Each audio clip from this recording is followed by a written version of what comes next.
Full disclosure, creating good, structurally sound acrylic nails is difficult, but I'm gonna make it easy. I've been doing nails for far too long, and I know acrylic nails is hard. I started on acrylic right away and I did them for years, so I know acrylic inside and out.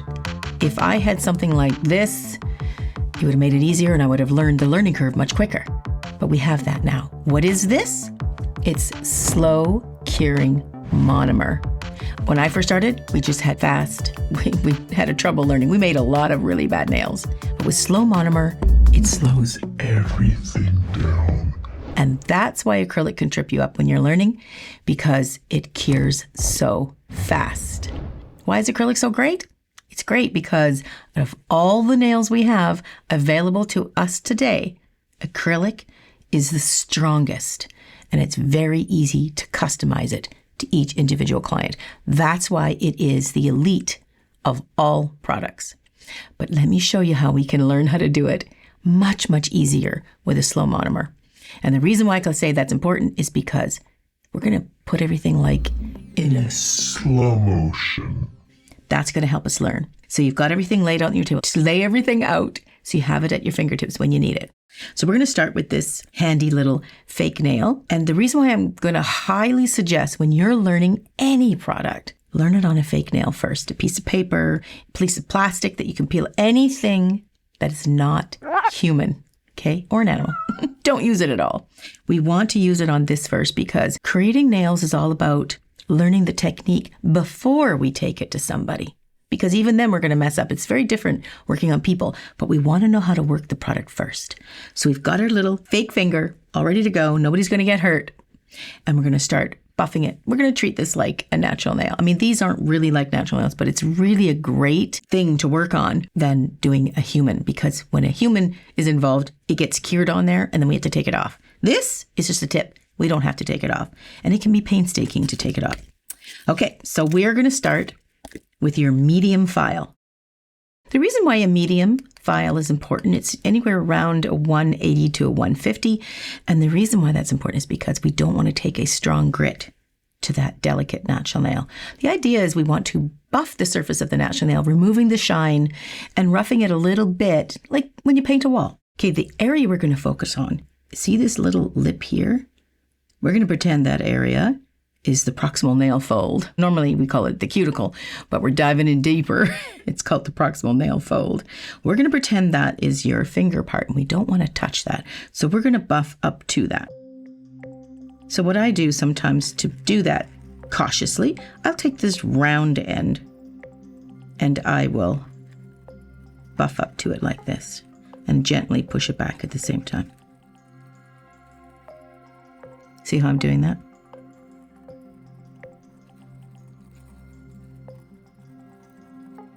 Just basically when I'm working on the cuticle area.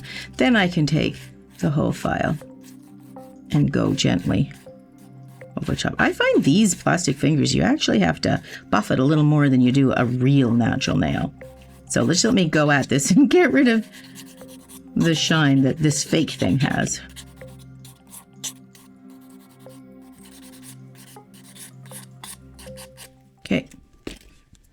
Okay, and then you got your little duster. Just remove any excess dust that's there. Okay, now we've buffed up all the shine. That's going to really help with adhesion. Super important. And now we've taken off the dust. So now we want to get a bonder and prep the nail between the natural nail and the product. We need a super adhesion in between. And we're going to use first our Let's Prep. You know, these two, the prep and the bond, are often easily confused because they're both basically clear liquid. But it really makes a difference on which order you put them on in. If you put the bonder on first and put this on after, you're going to discount the effect of the bond. So we want to put this on first. So on my bottle specifically, I printed, because I know how confusing it can get. I wrote down, apply before let's bond. So it's very, very clear, okay? It's easy to mix those up. So we're just going to gently put this on, and we want to put it on somewhat generously. And let's bond. This is the adhesion for the product to stick to the natural nail. If you forget any of these, let it be the Let's Prep. I also wrote on the bottle, apply 1 coat after Let's Prep. So it's really, really clear. Also too, most primers that I've seen come in a colored bottle to help protect the product from the sun. So that's another giveaway, which one your bonder is. Now, when you put this on, you want to put this on a little more sparingly. Don't load it on. 1 dip can often do the whole hand. But when I put this on, I'm just going to put it on quite gently. I'm going to put it in the middle of the nail because on natural nails, it won't do it so much on this plastic tip, but it kind of absorbs up to the proximal nail fold area. So don't oversaturate it. Just put it on, but don't overdo it. Now this one's not absorbing. This is a fake nail, so it's not actually absorbing. So I don't have to put that much on an actual real nail. Okay, the next thing we're going to grab is our brush. This is really important. Your acrylic brush is like such a personal item. It's just like an e-file. It's just built for you and you know how to work it, and you don't want anybody else to use your brush because we do use it in a certain mannerism that can change the shape a little, and you want to make sure that you've left it the way you left it. You don't want anybody touching it. So this is an oval 6. Good Kolinsky acrylic brushes often come with, you can see how stiff it is. It's got a packing powder in there. We just want to break it up a little bit. Be really careful when you do this. Don't jam it against the table and don't kind of, don't do that. We want to keep these bristles going this one particular way. So we just want to break it up a little bit and make sure it's not so stiff like that anymore because we want the bristles to absorb the monomer when we put it in the monomer jar. Okay, now we're ready for monomer, the secret stuff to make this so much easier. Okay, so I've got a little pouch. Included in my kit is the Slow Cure Monomer. Okay, and we're going to, now when you pour the tiniest amount. We don't need a lot. This is very slow evaporation, very slow curing, very slow everything. That's the beauty of this. Remember, it slows it all down. So just put a little bit in there if you're practicing for, honestly, if you're practicing for a couple of hours, that will be enough. Okay, now I'm gonna grab my powder. Okay, I've got 4 different colors. Now with this kit, we can make ombres, French nails. We can do it all pink if we want. I got 2 different colored pinks in there. A clear so we can cap, we can do inlays, we can do lots. Right now, I'm just gonna show you how to create beads. So don't get too excited and don't move forward in doing those things yet. You can do those things. The number one thing is just work that bead, because once you get the right bead and you know how to work the product, you can do anything. Trust me, I know this. Remember, I've been doing this for 38 years. Okay, so remember, your brush is brand new and the first time it's gonna be going into the monomer. When you put into the monomer, just don't go splat. Remember, we want to really take care of those bristles. So we're gonna lay it in sort of sideways. I sort of turn my brush a little bit. What I'm trying to do is make sure the monomer is soaking into the bristles and the hairs totally. And I'm kind of pressing it down a little bit or press it against the side because I'm trying to get rid of air bubbles that are in there. Just want to fully soak that brush with monomer. Okay? Okay, I feel really comfortable about that now. It's feeling really good. So here's the secret to your first bead. The liquid to powder ratio is crucially important to your success as an acrylic artist. And this is how we do it. When you're working with the slow monomer, release the monomer off of the bristles. Use the side of that dish to release, release, release. Okay, doesn't matter which side, just release. Now we're going to go into the powder and we're going to hold just the very end of the bristles about 5 to 6 seconds. Then we're going to bring out the most perfect little bead you ever saw. And now we're going to place that bead right on top of there. And look how nicely that came off. Look at that, right? That's what we're looking for. From the bead to the nail, effortlessly. Now, we're going to give it another 5 or 6 seconds to just sit there, and it needs to absorb it itself. When you're working with fast monomer, you got to go boom, boom, boom, and start patting right away. But not with the slowing stuff. Again, same procedures we're doing with fast, but we're slowing it down. Now, what happens with acrylic, it cures so fast, you don't get time to do this. What am I doing? I'm sculpting. I'm sculpting the nail with my brush. If this was fast setting, it'd probably be cured up by now and I wouldn't have much chance. You only have about 35 to 45 seconds. That's great when you know what you're doing. But when you're learning, you really need that 45 seconds to be slowed right down. You've got about 2.5 minutes, sometimes 3, depending on the temperature and stuff in your own room there. Look at this. I can still play with this. Look. This is still very manipulable. Okay?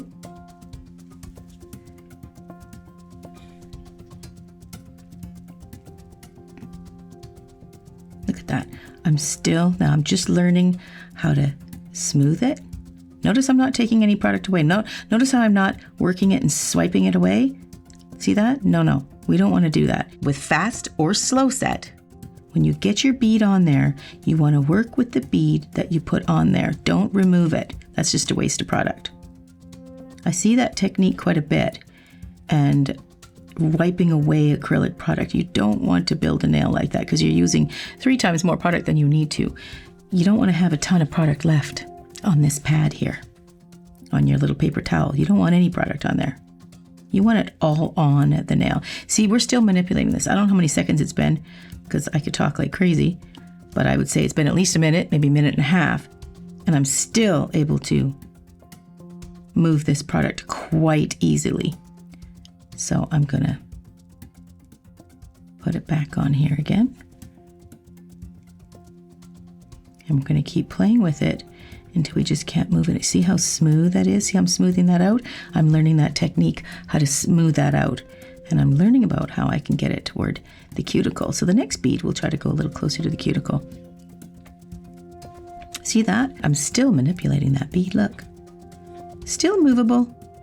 So if this was a fast setting monomer, which most people learn on, you can do it, but the learning curve is just gonna take longer. I'm trying to speed it up for you. By using this slower, you can see all the time you have to create. So all the mistakes I'm making, I'm learning. Oop, don't do that, don't do that. So I'm just gonna smooth this right out. That looks nice.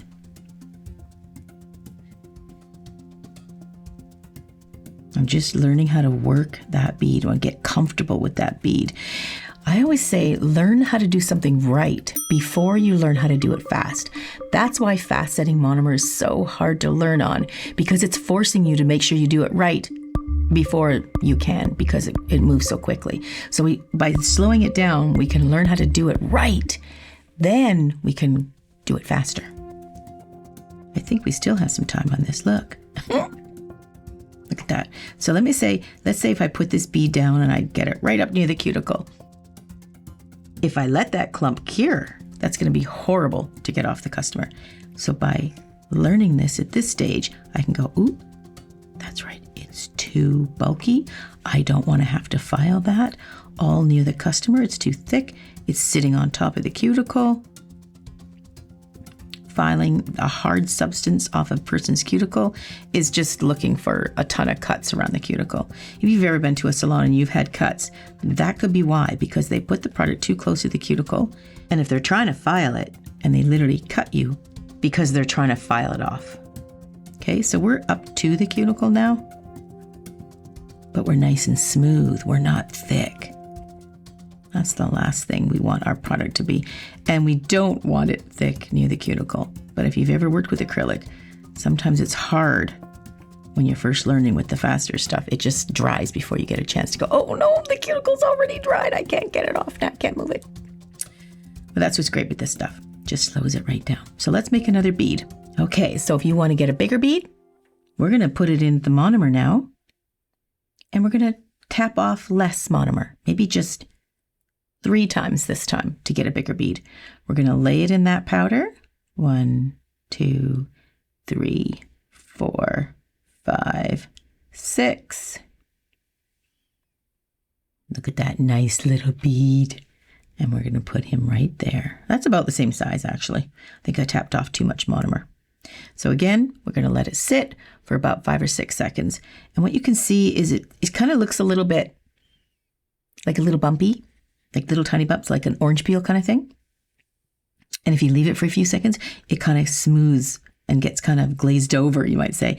That's when you know you can start manipulating again.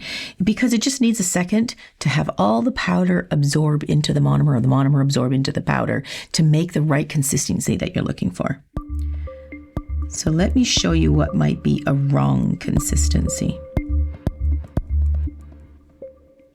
So here we're just playing with our little bead. Okay. You can see it's a bit of a higher apex. Say if I want to smooth it near that cuticle. There we go. Okay, let me show you what it would look like to get a runny bead. This would be a wrong bead. Those beads, what we did there, that's where we want to go. That's what we want. So you got a few of these tips in my kit, and it comes with a bag of fingertips you can put back on there. And when you put these on, you just take the little thing on the underside and you just snap it in. Let me just quickly buff it. I'm just doing the sanding one because it goes much faster because it curves.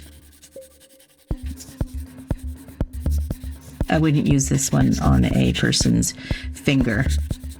I just want to buff it a little too because I find when even on the plastic fingers, it grips on a little bit better.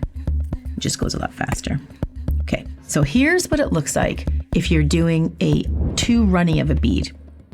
I'm going to dip it into me monomer. I'm going to dip it into me powder. And I'm going to put that on there like that. Do you see how it's starting to run? A few seconds now, it's going to go right over here. Sure, you can catch it. But the reason why that's wrong is when you have too much monomer in your bead, that can sit on top of the nail and be uncured, and you could actually lead to allergies doing that. That's why I don't like big brushes either. You don't want a big brush. Okay, so let me show you. Sometimes, let's say you take a runny bead and you put that near the cuticle. Now watch that. See what's happening? It's going where it wants to. That is a bead that's in control of us. I'm not in charge of my acrylic at this point. At this point, I've lost all control and I don't want that. So we got to get rid of that. Fortunately, this isn't a real person. That's why we want to learn on these fingertips, right? So we don't do that to somebody else. Okay, so here's too dry of a bead. This is what this would look like.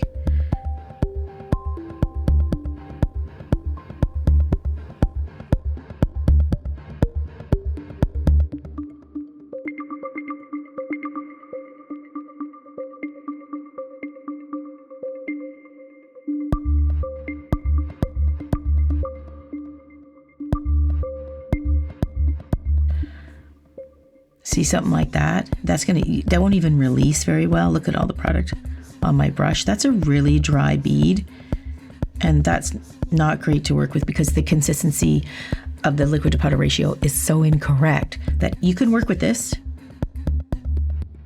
You can make a nail out of it, but unfortunately the liquid to powder ratio is so off that it could actually lead to a cracking, drying nail before the 3-4 weeks is up, right? So we don't want to do that either. And here's something I want you to be aware of too. Don't take a dry bead and then dip monomer in and try to add to it. Liquid to powder ratio doesn't work that way. You've got to hit the mark on your liquid to powder once you gather it the first time. So also don't get into the habit of, let's say we do this.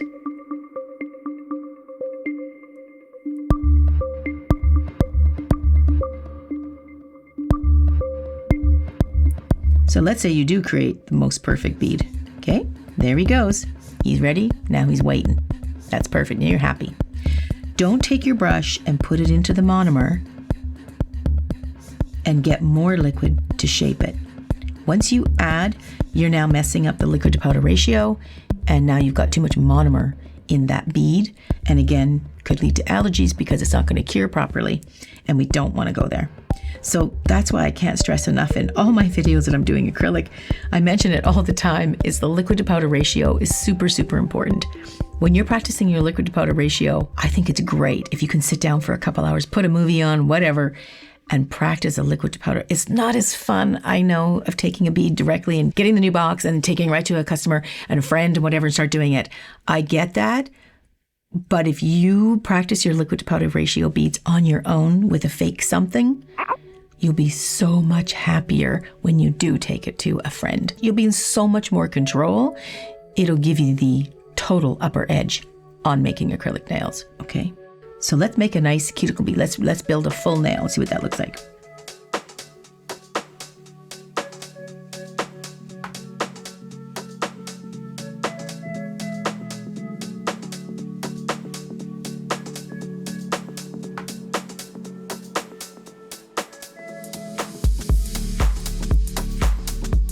Okay, that's a nice size bead. We're gonna put that, even when you're making a cuticle bead, don't put it right at the cuticle. Dry your brush off right away. We need to wait about 5 seconds for the product to absorb and kind of, you know, be familiar with itself and be very happy. Right now, he's looking pretty happy. I think he's ready. So all we're going to do, make sure your brush is nice and dry. We're going to now pat it and thin it out toward the cuticle. I'm dipping into my paper towel and I'm releasing the monomer that my brush is picking up every time I go in. Look at that, that really settled into that cuticle space perfectly. I love that. So now I'm just watching the sides to make sure it's not too thick there. And I'm going to keep that arch in there. I really am very happy with that bead. And now I'm just going to feather this over here. We're not making a full nail with that. We're not going to do it in one bead. We don't need to do that. Handling one bead is really going to ruin your nail game, the acrylic game especially. Don't do it in one bead. We don't need to do that at all.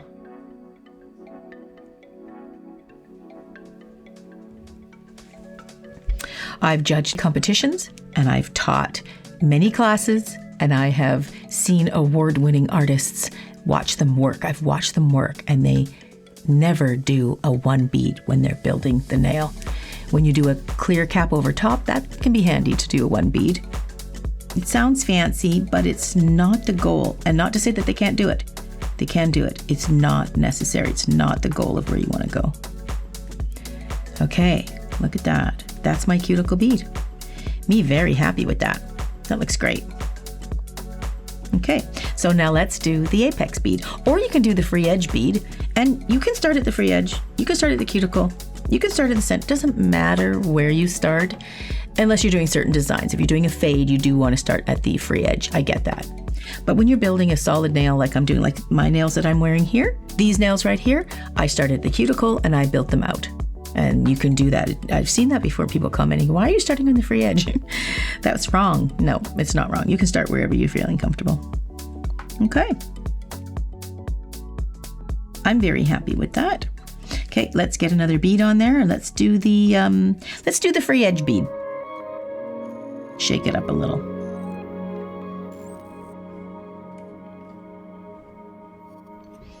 Now that's a bigger bead, see that? You can see them on the other. See how it's not on the one side of the brush? It's just on this side. I like doing that because that's the best way to make a bead. Don't have it all over your brush. I'm going to place that guy right there. Just going to dry my brush. He's relaxing, absorbing into. It's probably, I could have left it in there a little bit longer. It's a little bit flowy. It stopped. If it didn't stop, I'd pull it off and do it again. That one stopped pretty good. So now what I'm going to do, see how I'm going into I'm touching the bead and I'm pushing it to the center and make sure that it's staying up. And I don't use this move very often, but you can.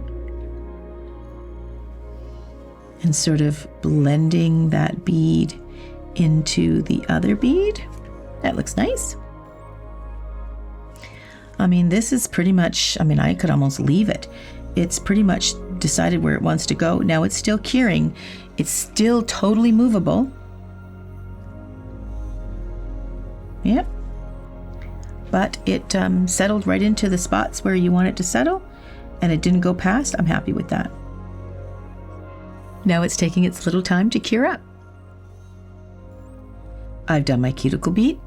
Now we've done the free edge bead. Now we just need to finalize this by doing the apex bead. Probably the most important bead to prevent the stress cracks, the breakage all that, right? It's a structure bead. Cuticles are pretty important, especially aesthetically, right?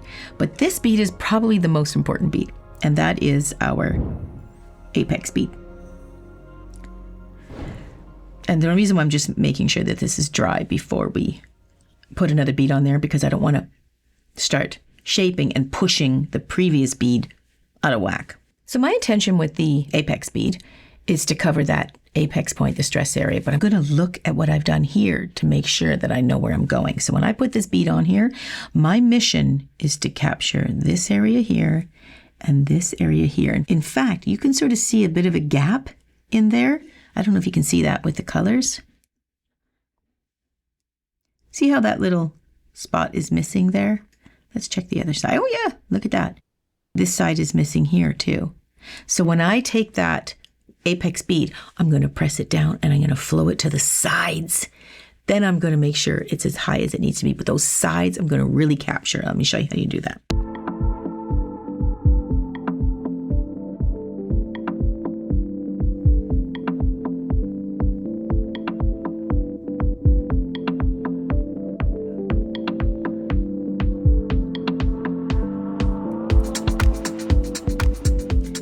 Okay, I'm going to put that apex bead there. I'm going to clean and dry my brush off, and I'm just going to wait. I'm just going to give it about 6 seconds for the product to fully understand itself between that powder and monomer. You can see how it's softened there and melted. Now it's moving ever so slow, but it's not running. You just don't want it to run. This bead is pretty happy. Let's get in there now. Now I'm going to press. Acrylic, when you're making acrylic nails, it's a lot of pressing and patting. Now watch what I do for the side. Let me turn it a little bit. Watch how I take, see how I'm pushing that side bead down? Do you see that? And I'm going to take that now and I'm going to make sure that the product is all the way in there. That's nice. I'm happy with that. See how that's all the way to the side? Then I'm going to take this side and I'm going to make sure this one is all the way down in there.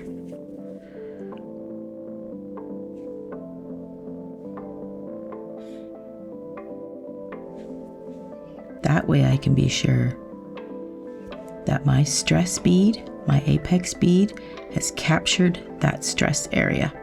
Now I'm going back to the center. See how the center now has the majority of the product in there? I don't have to do this because I can smooth it out with an e-file or a hand file, but I'm just going to tap the product and just sort of smooth it there and blend it a little bit. See how I go to my paper towel again and releasing any extra monomer? Now for the center here, I've got a nice little apex going. That's great. All I'm going to do is I'm going to leave that in here. I'm not going to touch that. And I'm just going to soften this free edge. I don't have to do this. I could just do it with my hand file. Just going to blend it softly into that. I'll turn it sideways. And if I want to get a little pickier, I can just sort of smooth that down.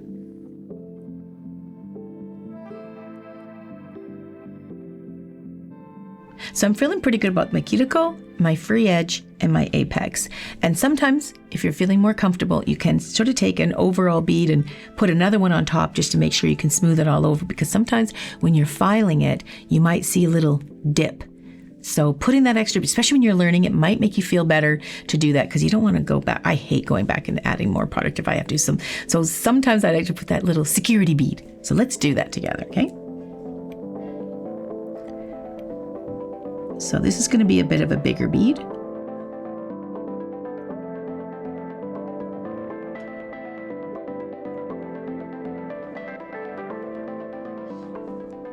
And I'm going to put that right about here. I'm going to reinforce that apex and I'm going to smooth it out to the free edge to make sure, because this is a longer nail, that I've got enough strength from the apex bead to the free edge, making sure that I have that strength in there, that it doesn't dip. Okay, so look at that. It's blending into itself. It's moving ever so slightly. And that's where we want it to be.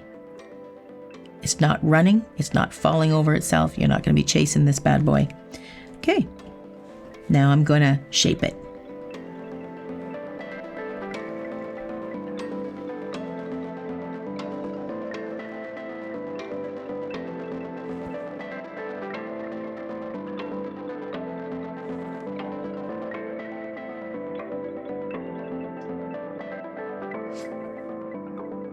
So what I'm doing is I'm taking the bulk of it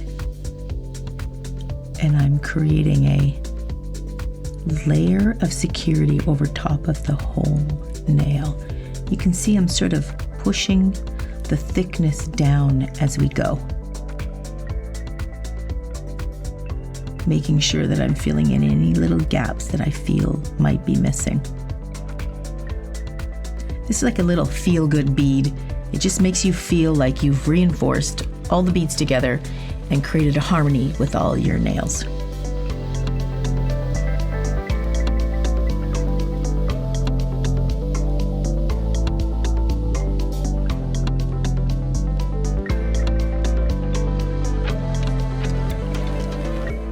There we go.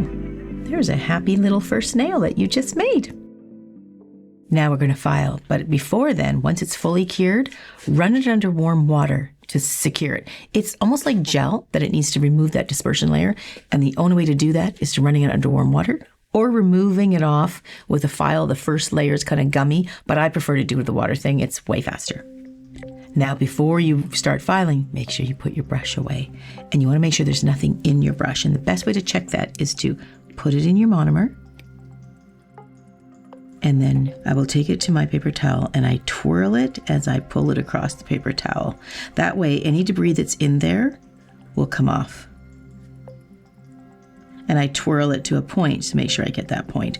And if there's any in there, and any meaning any bits of the bead that's on there, you want to make sure that's taken out of there right away. Okay, and then once you do that, I twirl it to a point and I leave it with a point, and then I put my cap on. I love brushes with a cap.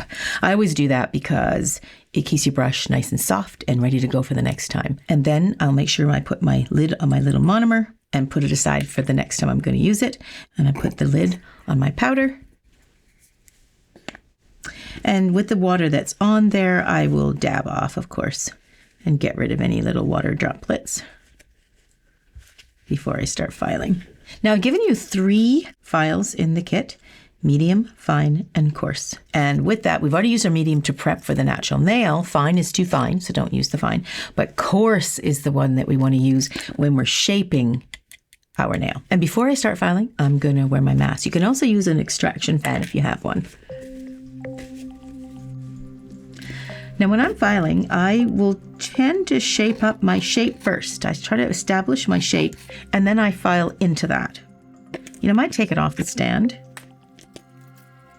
I'm going to maybe see, we're going to do this one straight on the sides, and I think I might square it off for fun. Just make it super square.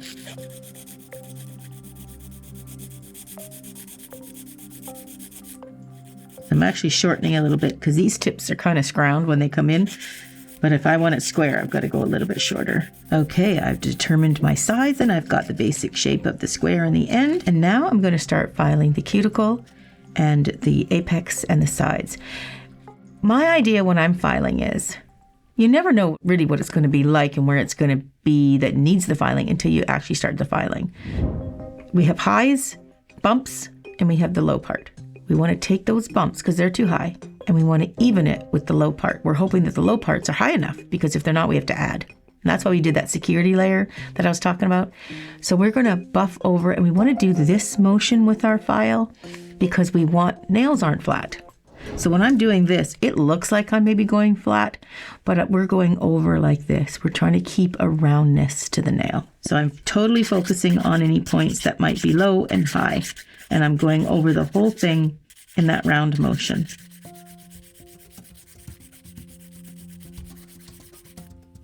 Now let's take a look. Now I've already experienced already, I can see this little patch here. That is a low point. Now it is thick enough because I did that security layer, but I still want to go down and take the high points now to match this one.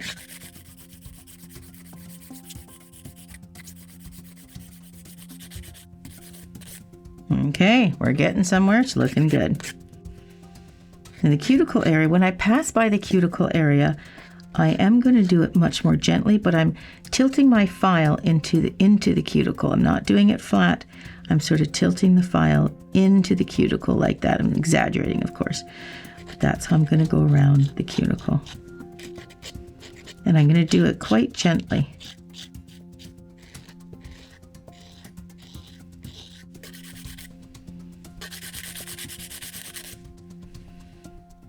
Okay, once I feel like I've taken away the bulk and make it look like the shape that I want, I'll go down to the medium file and fine tune that shape. I'll go against the sides again and make sure that's perfect. I'll go against this side just to smooth it out, and I'll go against the free edge again. And I'll go over top of the whole nail with the same file, just to smooth out any of those lumps and bumps to make sure that I'm happy with it.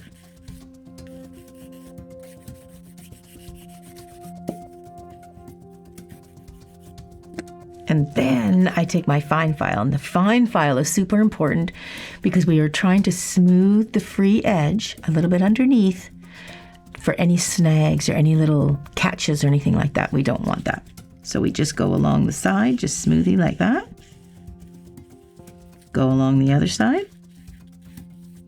You can go underneath too. This is a great technique. Going underneath like that just to smooth those nails. And then just doing the free edge, just ever so gently. Okay. Then we're going to take our sanding sponge and we're going to prep the whole nail for the gel polish. Now this sort of gets the nice round as it takes out any little extra bumps that might be there. We're just going to smooth out the whole thing. This doesn't make the surface smooth. It makes the shape of the surface smooth. Does that make sense? So this won't buff it to like it's so soft like glass to touch, but this makes it smooth as in its shape. It smooths it out even more.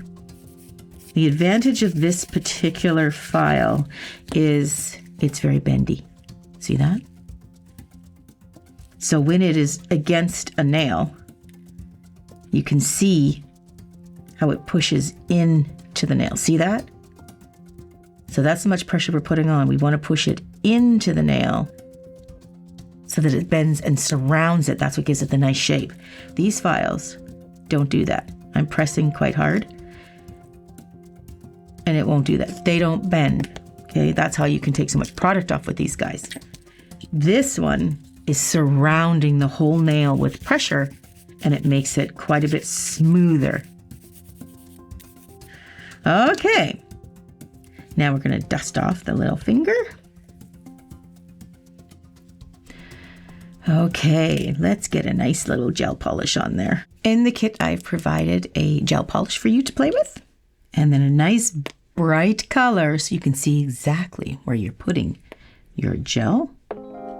You want to put gel sort of in the center and then push it up to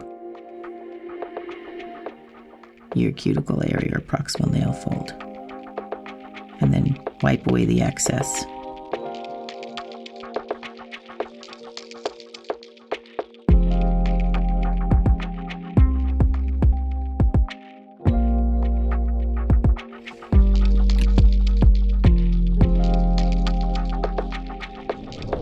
I'm here to help you with every step of your acrylic nail journey. This little kit you get at nailcareer.com. Now I'm just going to put the reveal top coat on. Now you don't have to do the gel polish or the top coat. I've just included it in my particular kit that if you want to go through that learning process, you can just to finish it, but you don't have to do that.